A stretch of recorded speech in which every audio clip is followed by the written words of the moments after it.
My mom took out a $70,000 loan in my name, then called me her practice run. You're not even in the same league as Sarah, she said. I mailed her a book called Parenting for Beginners and froze every account with my name on it. She started screaming. And that was just page 1. You're not even in the same league as Sarah, Mom said, stabbing her fork into a microwaved lasagna like it had personally offended her. She wouldn't be stupid enough to sign a loan without reading it. But then again, you always were the practice run. I didn't say anything. Not yet. Sarah, of course, was her golden girl. The one who made smart choices like getting knocked up at 22 and moving back home indefinitely. The one who, last year, maxed out 2 credit cards and somehow got rewarded with a healing retreat in Sedona that I paid for. Me? I was the guinea pig. The glitch before the final product. I looked at Mom across the table. She was in her usual fleece robe, hair in a messy bun, and still somehow managed to act like the queen of some suburban kingdom built on overdrafts and unpaid utilities. Dad sat to her right, silent as usual, only chiming in to make noises of agreement when she needed a chorus. The moment I knew something was wrong started 3 weeks earlier. It was a Friday morning, and I was updating my bank app before heading into work. My checking account was lower than expected. Like $70,000 somehow missing kind of low. I froze. Logged in again. Double-checked everything. And that's when I saw it. A loan. In my name. Opened 6 months ago. $70,000. I stared at the screen so long my coffee went cold. I hadn't taken out a loan. I hadn't even applied for a credit card recently. But someone had. And they used my name, my social, my information. That someone was my mother. I confronted her in person, stupidly thinking she'd deny it. Or cry. Or at least lie better. Instead, she laughed. You should thank me, she said, casually rinsing a mug in the sink like she hadn't just committed financial identity fraud. I didn't take it for me. It's for the family. Sarah needed help.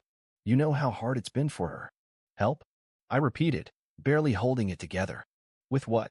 A new SUV and another semester of grad school she's going to drop out of again. She didn't even blink. It's not just about school. She has 2 children. Real responsibilities. Unlike you. That part stung more than I wanted to admit. I work full-time. I live alone. I've paid their bills on and off for the past 5 years, electricity, groceries, even bailed them out of a payday loan once. But none of that counted. Not to her. To her, I was still the practice run. The mistake she learned from. You're not even in the same league as Sarah, she repeated. You're lucky we even trust you with things like this. Like this. As if using my identity to take out a massive loan and giving the money to my sister was an act of trust. I walked out without saying a word. That night, I mailed her a book I bought off Amazon. Parenting for Beginners. No note. Just that. And the next morning, I froze every single account with my name on it. Credit. Banking. Utilities. Everything. That's when the screaming started. And that was just page 1. I wish I could say the screaming was the worst of it. But it wasn't. It was the silence that followed. That weird, sticky, calculated silence. The kind that only families like mine know how to weaponize. After I froze the accounts and sent the book, no one called. No texts. Not even one of Mom's guilt-soaked emojis. Just nothing. Until Sarah posted a Facebook status 2 days later. Some people are born to give. Others are just empty. Thankful for those who show up when it counts. #RealFamily, #SingleMomStrong. The comments were filled with sympathy and heart emojis. One of our aunts even chimed in, "You're the backbone of this family, Sarah." I wanted to throw my phone. I wanted to scream, "You're welcome for the backbone. I'm the one who paid for her spine." Instead, I screen capped everything. That was the day I created a folder on my desktop called Practice Run, Evidence. The deeper I dug, the worse it got. I pulled my full credit report. Turns out, the $70,000 loan wasn't the only thing.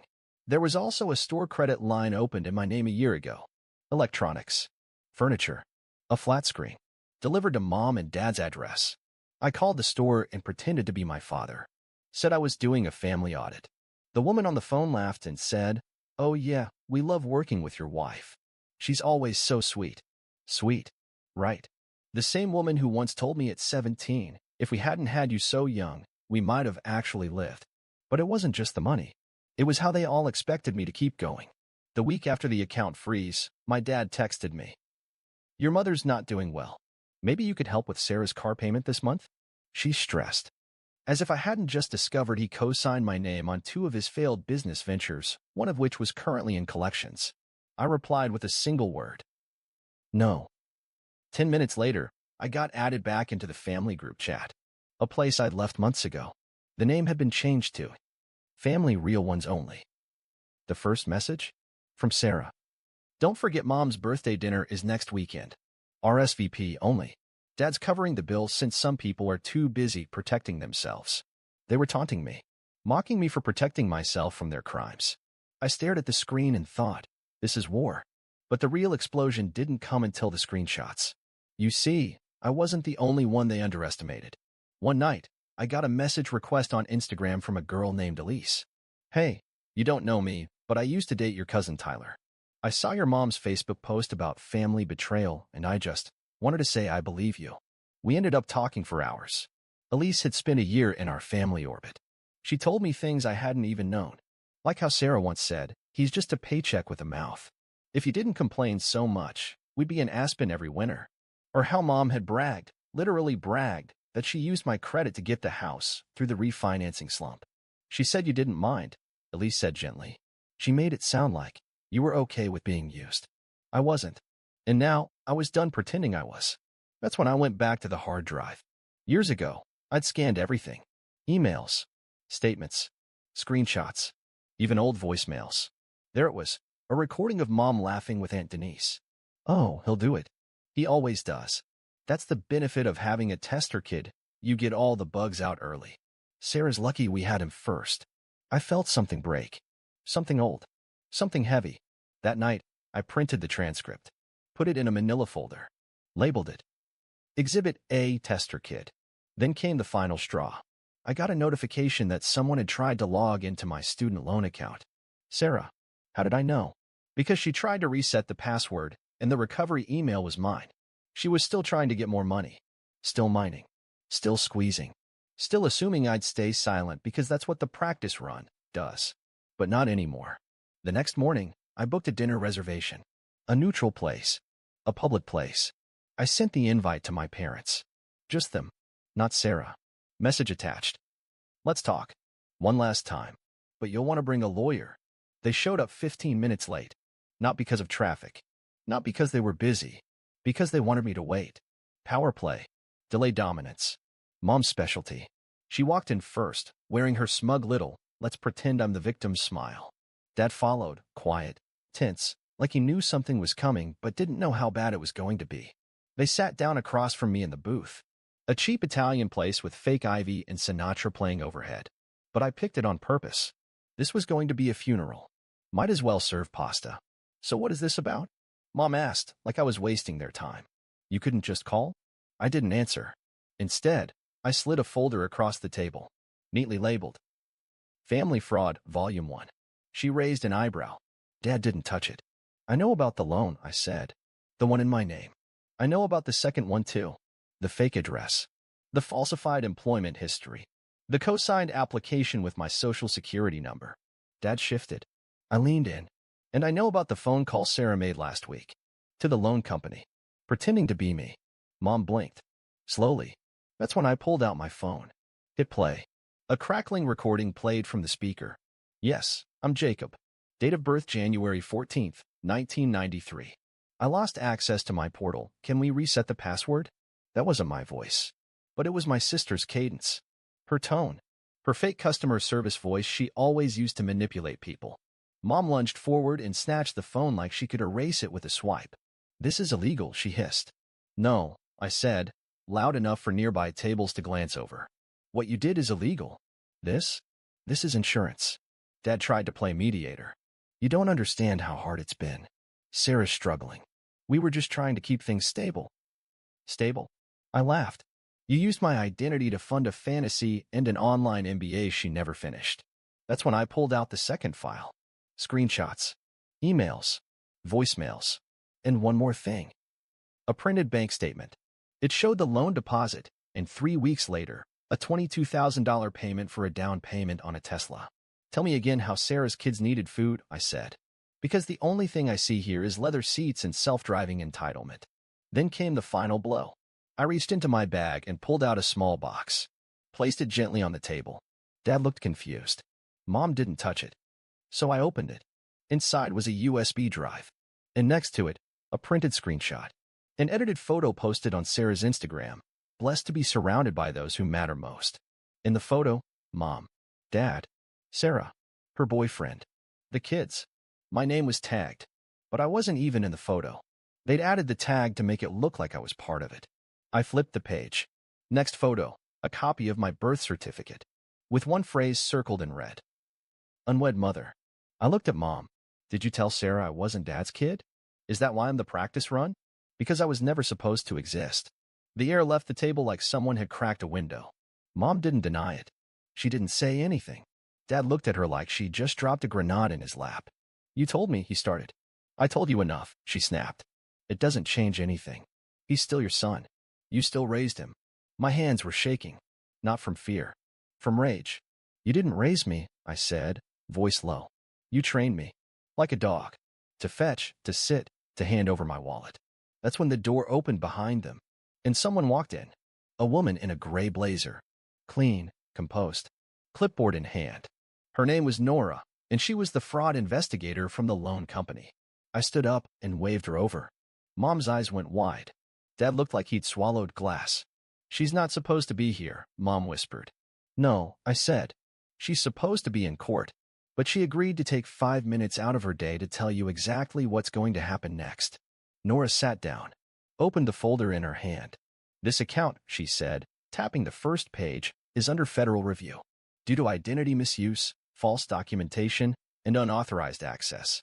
The primary signatory is under investigation, and we've confirmed through voice recognition software that the call to reset the password was not made by the original account holder.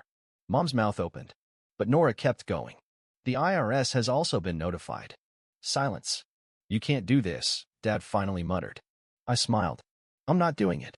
You did. I'm just the one pressing play. As I stood to leave, Mom reached out and grabbed my wrist. Please, she whispered. Don't destroy this family.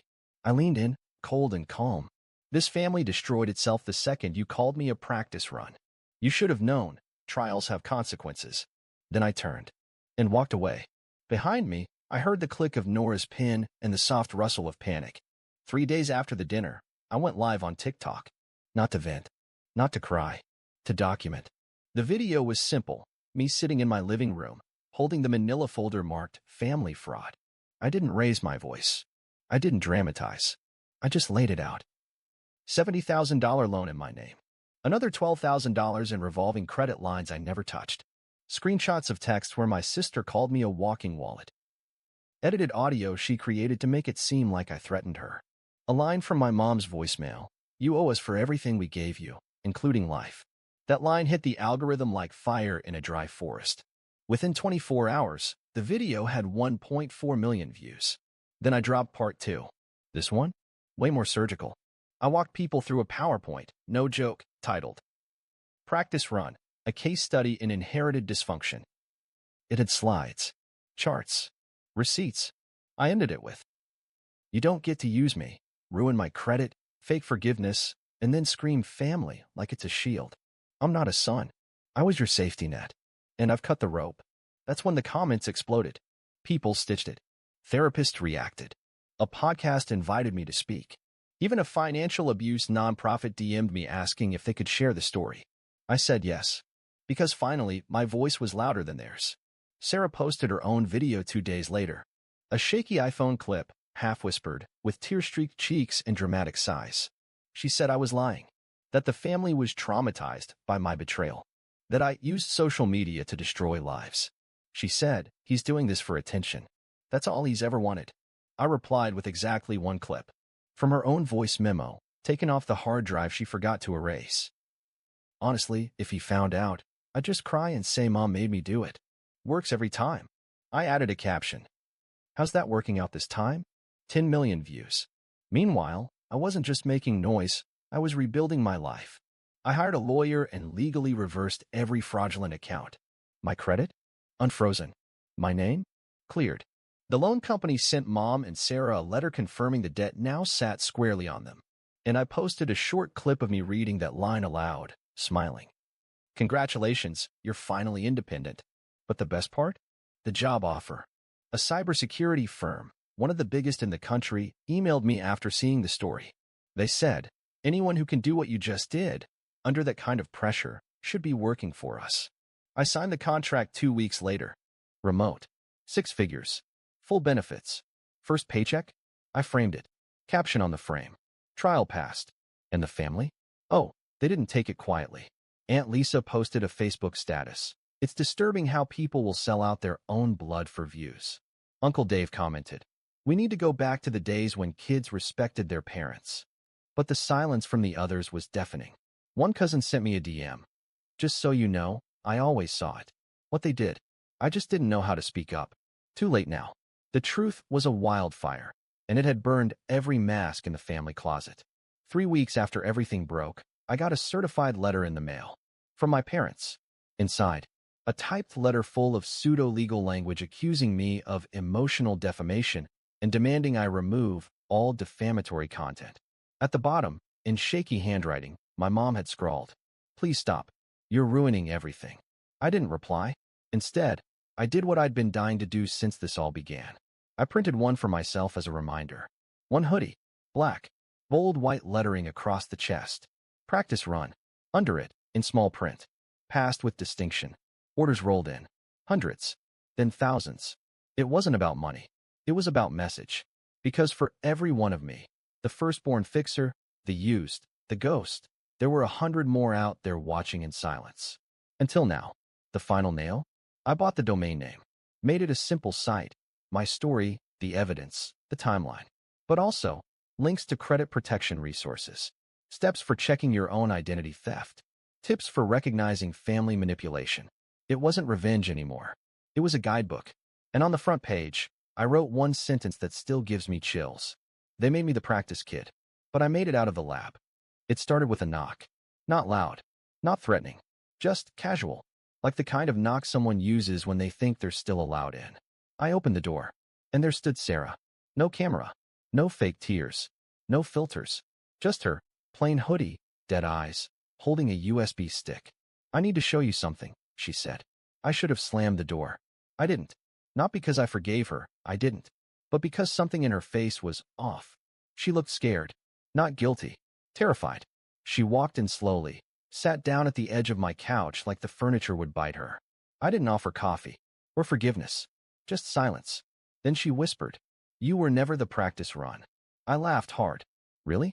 We just imagined 2 decades of manipulation and credit fraud. She didn't flinch. She plugged in the USB and said, just watch. So I did. It was a folder, labeled Mom's Drive. Dozens of files. Old emails. Scans. Legal forms. At first it looked like more of the same, until I opened a document dated 18 years ago. A notarized statement. It was a guardianship agreement. Not for me. For Sarah. I stared at the screen. My brain took a second to catch up. What is this? Sarah looked at the floor. Mom isn't my real mom. She said it flat. Hollow.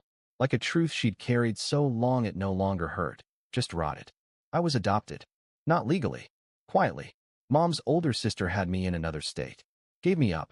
Our mom took me in, told the family we were cousins. Said she was helping out. Then she just kept me. I blinked. Wait. You're not. She shook her head. She's not my biological mom. You are.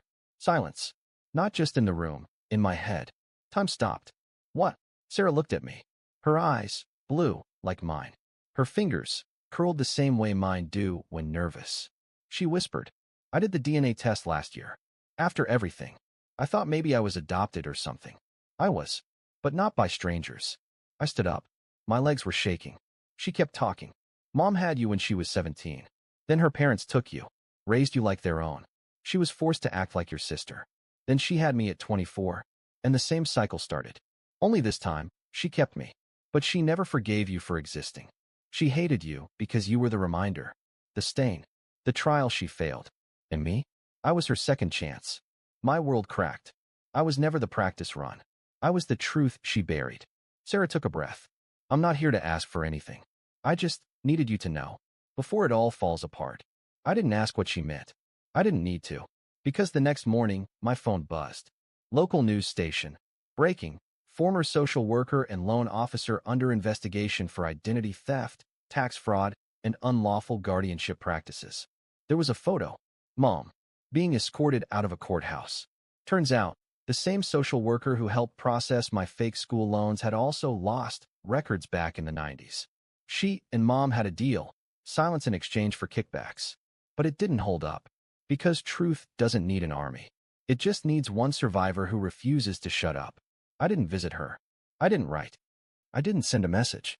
But I did something else. I opened my site one last time. And I changed the headline. It no longer said, "They made me the practice run." It said, "They made me disappear until I returned to testify." Below that, a new tagline. Not the beginning. Not the end. Just the proof. Sarah emailed me a few days later. No subject line. Just 2 words. "I'm sorry." I replied. "So am I. But at least now we know who was really on trial. And this time, it wasn't me."